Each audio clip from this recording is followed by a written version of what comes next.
पड़ोसी देश नेपाल हिंसा की आग में झुलस रहा है। विरोध प्रदर्शन, पत्थरबाजी और तोड़फोड़ जैसी तमाम हिंसक घटनाएं देश में हो रही हैं। हालात यहां तक पहुंच गए हैं कि उपद्रवियों ने सरकार को चेतावनी दे दी है कि अगर उनकी मांगों पर एक हफ्ते के अंदर अमल नहीं हुआ और उनकी मांगों को नहीं माना गया तो प्रदर्शन और भी ज्यादा उग्र हो जाएंगे।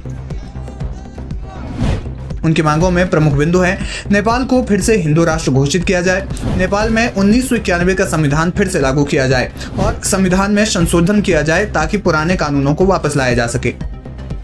प्रदर्शनकारी राजा आओ, देश बचाओ, भ्रष्ट सरकार मुर्दाबाद और हम राजतंत्र वापस चाहते हैं जैसे नारे लगा रहे हैं। यानी देश में एक तरह से लोकतंत्र के खिलाफ बिगुल बच गया है। लोग राजशाही वापस लाने की मांग फिर से करने लगे हैं। प्रदर्शनकारियों ने शुक्रवार को एक इमारत में तोड़फोड़ की और उसमें आग लगा दी। पुलिस के साथ में उनकी झड़प भी हुई और तमाम जो घटनाएं हैं वो सामने आई।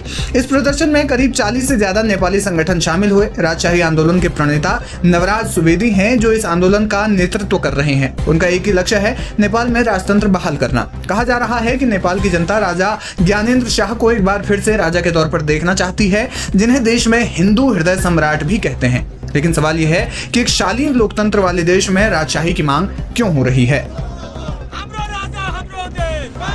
साल 2008 में नेपाल में राजशाही का अंत हुआ और देश में लोकतंत्र स्थापित हुआ। इसके बाद कुछ प्रमुख पार्टियां जैसे नेपाली कांग्रेस, CPN-UML और CPN माओवादी जैसी पार्टियों ने देश में राज किया। लेकिन इन पार्टियों के प्रमुखों पर भ्रष्टाचार, भाई भतीजावाद या कुशासन जैसे आरोप लगे, जिसके चलते 2008 से लेकर अब तक यानी लगभग 17 वर्षों में नेपाल ने 14 प्रधानमंत्री देखे हैं, जो किसी भी लोकतंत्र के लिए एक बड़ी आपदा से कम नहीं है। इसके अलावा बड़ी संख्या में ऐसे लोग हैं जिनकी निष्ठा राजशाही के प्रति रही है। नेपाल में लोकतंत्र आने के बाद एक बड़ा तबका ऐसा है जो चाहता है कि देश में राजशाही बनी रहे। यही वजह है कि ये उग्र विरोध प्रदर्शन हो रहे हैं। धार्मिक और सांस्कृतिक कारण।